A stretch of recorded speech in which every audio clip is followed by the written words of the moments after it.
अब बात सीआरपीएफ की लेडी कांस्टेबल खुशबू चौहान की, जिनका पूरा देश दीवाना हो गया है।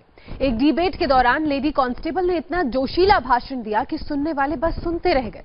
पिछले 48 घंटे में लाखों लोग इस वीडियो को सोशल साइट्स पर देख और शेयर कर चुके हैं। आप भी सुनिए खुशबू की बातें और हो जाइए उनके दीवाने। देश मेरा जल रहा है, आग लगी है सीने में, हुक्मरां सब व्यस्त हैं खून गरीब का पीने में, तो राम मंदिर या बाबरी का पक्ष नहीं मैं लाई हूं, घायल भारत चीख रहा है, चीख सुनाने आई हूं। प्यार भी भरपूर गया, मांग का सिंदूर गया, नन्हे नौनिहालों की लंगोटियां चली गई, छोटी छोटी बेटियों की चोटियां चली गई, और आपके लिए तो एक आदमी मरा है साहब, मेरे घर की तो रोटियां ही चली गई। फूल को श्रृंगार दो ये मुमकिन नहीं, और एक वीर को झंकार दो ये मुमकिन नहीं, जो हाथ बांध दे सेना के ऐसे मानवाधिकार का पालन संभव नहीं। चिरागों को हवाओं में उछाला जा रहा है, हवाओं पर भी रोब डाला जा रहा है। अरे हम ही तो बुनियाद है आंतरिक सुरक्षा की, और आज हमें ही नौकरी से निकाला जा रहा है। उस घर में घुसकर मारेंगे जिस घर से अब जल निकलेगा, वो कोख नहीं पलने देंगे जिस कोख से अब जल निकलेगा। उठो देश के वीर जवानों, तुम सिंह बनकर दहाड़ दो, और एक तिरंगा झंडा उस कन्हैया के सीने में गाड़ दो। सिर्फ 48 घंटे में इस वीडियो को लाखों लोगों ने देख लिया, हजारों लोगों ने शेयर कर दिया और करोड़ों लोगों ने लाइक कर दिया। सीआरपीएफ की एक कांस्टेबल के जोशीले भाषण ने देश को अपना दीवाना बना दिया है।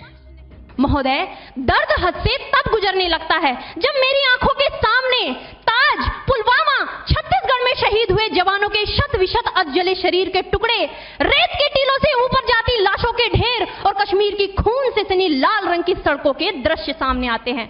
उस पर मेरे प्रतिपक्षी महोदय का कहना ये कि मानवाधिकारों की अनुपालना करते हुए देश से उग्रवाद और आतंकवाद को समाप्त किया जा सकता है। महोदय, अब तो हमारा तिरंगा झंडा भी हमसे ये पूछने लगा है कि क्या बात है भारत, आजकल फहराने से ज्यादा मैं कफन में दफनाने के क्यों काम आ रहा हूँ। कांस्टेबल खुशबू चौहान का ये देश के प्रति अपनी भावनाएं व्यक्त करने का अंदाज है। 233 बटालियन की कांस्टेबल खुशबू ने जब अपनी बोली से जेएनयू के टुकड़े टुकड़े गैंग पर सीधा प्रहार किया तो पूरे हॉल में तालियां गूंजने लगी। महोदय, जब पुलवामा में 44 जवान शहीद हुए, छत्तीसगढ़ में 76 जवान शहीद हुए, तो कोई भी मानवाधिकार की दुहाई देने वाला हमारे पक्ष में आकर खड़ा नहीं हुआ।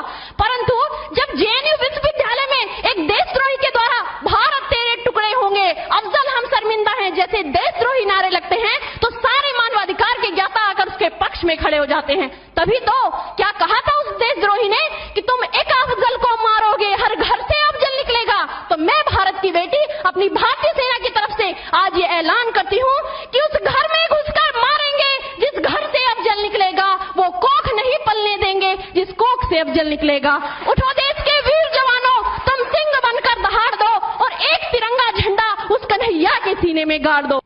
खुशबू ने अपने भाषण में न्यायिक व्यवस्था से मानवाधिकार तक पर बवाल मचाने वालों को बताया कि आतंकियों और नक्सलियों की मौत में मानवाधिकार मत तलाश कीजिए, शहीद की बूढ़ी माँ, विधवा पत्नी और अनाथ बच्चों का दर्द देखिए।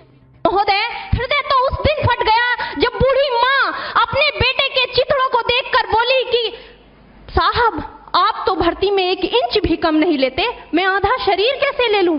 महोदय, आज इन मानवाधिकारों के कारण इन आतंकियों के बंगलों की आकाओं की नागफनी हंसती है, और शहीद हुए हमारे जवानों के आंगन की तुलसी रोती है। जब एक शहीद हुए जवान की विधवा की वेदना चीख चीख कर ये कहती है कि प्यार भी भरपूर गया, मांग का सिंदूर गया, नन्हे नौनिहालों की लंगोटियां चली गई, छोटी छोटी बेटियों की चोटियां चली गई, और आपके लिए तो एक आदमी मरा है साहब, मेरे घर की तो रोटियां ही चली गई। 27 सितंबर को दिल्ली में इंडो तिब्बत बॉर्डर पुलिस यानी आईटीबीपी ने डिबेट का आयोजन किया था। टॉपिक था मानवाधिकार का पालन करते हुए आतंकवाद से निपटा जा सकता है। कांस्टेबल खुशबू की बारी आई तो उन्होंने टॉपिक के विरोध में बोलना शुरू किया, और जब वो बोलने लगी तो मानवाधिकार की दुहाई देने वाले सोच में पड़ गए।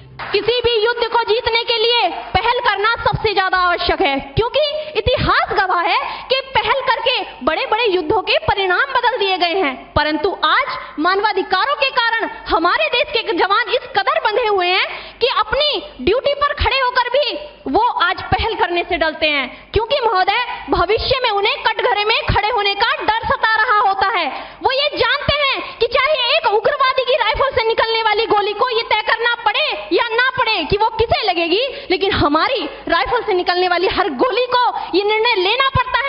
चाहे वो किसी निर्दोष को लगे, दोषी को लगे या ना लगे, परंतु किसी निर्दोष को नहीं लगनी चाहिए। यदि ऐसा हुआ तो ना तो ये समाज हमें छोड़ेगा, ना ही तिल का ताड़ बनाने वाली ये मीडिया हमें छोड़ेगी। और महोदय, मानवाधिकार के तले किसी जवान को दबाकर युद्ध के मैदान में छोड़ देना कोई वीरता नहीं, एक आत्महत्या है। क्योंकि महोदय, फूल को श्रृंगार दो ये मुमकिन नहीं, और एक वीर को झनकार दो ये मुमकिन नहीं। जो हाथ बांध दे सेना के, ऐसे मानवाधिकार का पालन संभव नहीं।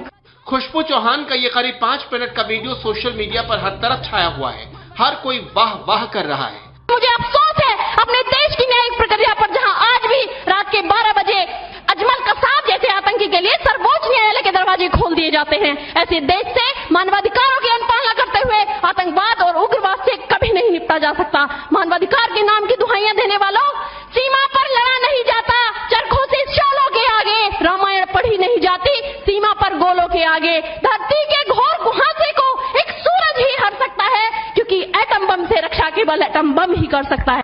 कश्मीर से लेकर छत्तीसगढ़ के जंगलों में सीआरपीएफ के जवान ही आतंकियों और नक्सलियों से सीधा मुकाबला करते हैं। इसलिए खुशबू के दर्द को लोग सुन भी रहे हैं और समझ भी रहे हैं। ये देश जहां कमजोर पड़ जाता है, खुशबू उसी कमजोर कड़ी को मजबूत करने की मांग कर रही है।